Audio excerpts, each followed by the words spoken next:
పుట్టాడా అనేది చూడవలసి ఉంది. అయితే ముందుగా మనం ప్రకృతి ప్రళయాలకు కారణం ఎవరు, దేవుడా అనే విషయాన్ని ముందుగా ఆలోచిద్దాం.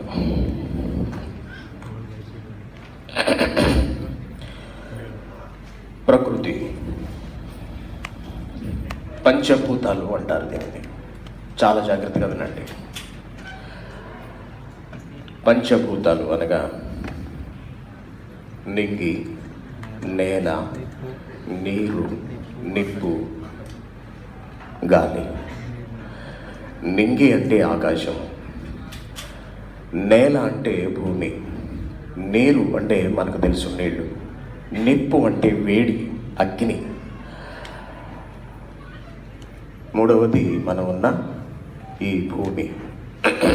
వీటిని పంచభూతములు అంటారు. ఈ పంచభూతాలు కూడా మనిషి అవసరాన్ని తీర్చడానికి దేవుని చేత తయారు చేయబడినవి. మనిషి అవసరాన్ని తీర్చడానికి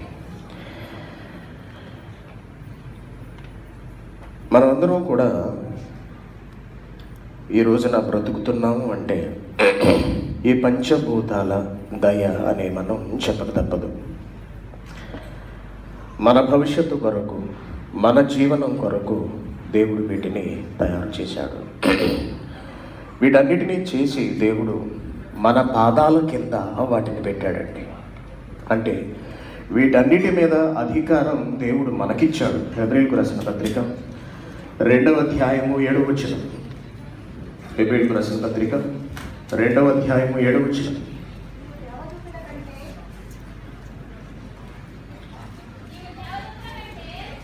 నీవు దేవదూతల కంటే వానిని కొంచెం తక్కువ వానిగా చేసితివి. మనిషిని కొంచెం తక్కువ వానిగా చేసితివి. మహిమా ప్రభావములతో వానికి కిరీటము ధరింపచేసి వానికి కిరీటము అనగా మనకు దేవుడు కిరీటాన్ని ధరింపచేశాడట. నీ చేతి పనుల మీద వానికి అధికారం అనుగ్రహించి, మనిషికి అధికారం అనుగ్రహించితివి అంటున్నాడు. ఆయన చేతి పనుల మీద, దేవుని చేతి పనుల మీద మనకు అధికారాన్ని దేవుడు అనుగ్రహించాడు అంటున్నాడు. ఏమిటి దేవుని చేతి పనులు? ఎలా ఉన్నాయి దేవుని చేతి పనులు అని మనం ఆలోచిస్తేనండి, ఇర్మియా గ్రంథాన్ని చూడండి ఒకసారి. ఇర్మియా గ్రంథము 10వ అధ్యాయము 12వ వచనం. ఆయన తన బలము చేత, చాలా జాగ్రత్తగా గమనించండి అమ్మా, దేవుడు ఎంత శక్తిమంతుడో, దేవుడు మన కొరకు ఏం చేశాడో చెప్తున్నాడు. ఆయన తన బలము చేత భూమిని సృష్టించెను. తన జ్ఞానము చేత మనము మనకున్న బలము చేత భూమిని తవ్వి ఇల్లు కట్టుకుంటున్నాం.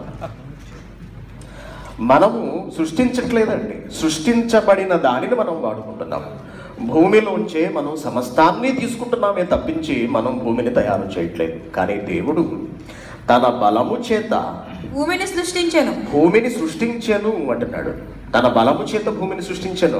తన జ్ఞానము చేత ప్రపంచములను స్థాపించెను అంటున్నాడు. తన జ్ఞానము చేత ప్రపంచంలో ఉన్న వాటిని మనం వాడుకుంటున్నాము అంతే, మనం ప్రపంచాలను స్థాపించడం లేదండి.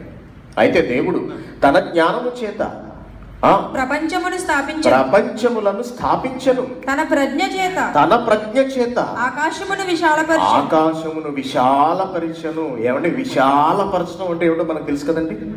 విశాలపరచడం అంటే విశాలపరచడం. ఇంట్లోకి కార్పెట్ తెచ్చుకున్నాం అనుకోండి, అది ఇంట్లో వేసుకుని దాన్ని విశాలపరుస్తాం మనం. దేవుడు ఏం చేశాడట? ఆకాశాన్నే, అసలు అది ఎంత ఉందో కూడా మనకు తెలియదండి ఈ రోజుకి, దాన్ని దేవుడు విశాలపరిచెను. ఆయన ఆజ్ఞనీయగా జలరాశులు ఆకాశ మండలములో పుడుతున్నాయండి. దేవుడు ఆజ్ఞ ఇస్తే జలరాశులు ఆకాశంలోంచి రాలి పువ్వులులా మన నెత్తి మీద పడుతున్నాయి, మనల్ని తడుపుతున్నాయి. ఆ జలరాశులు రావటం వల్లనే ఈరోజు మన పంటలు పండుతున్నాయి, మనం పట్టెడు అన్నం తినగలుగుతున్నాము. భూమి అంత భాగములలో నుండి భూమి అంత భాగములలో నుంచి ఆయన ఆవిరిని ఎక్క చేయును. వర్షము కలుగునట్లు ఆయన మెరుపులు పుట్టించు.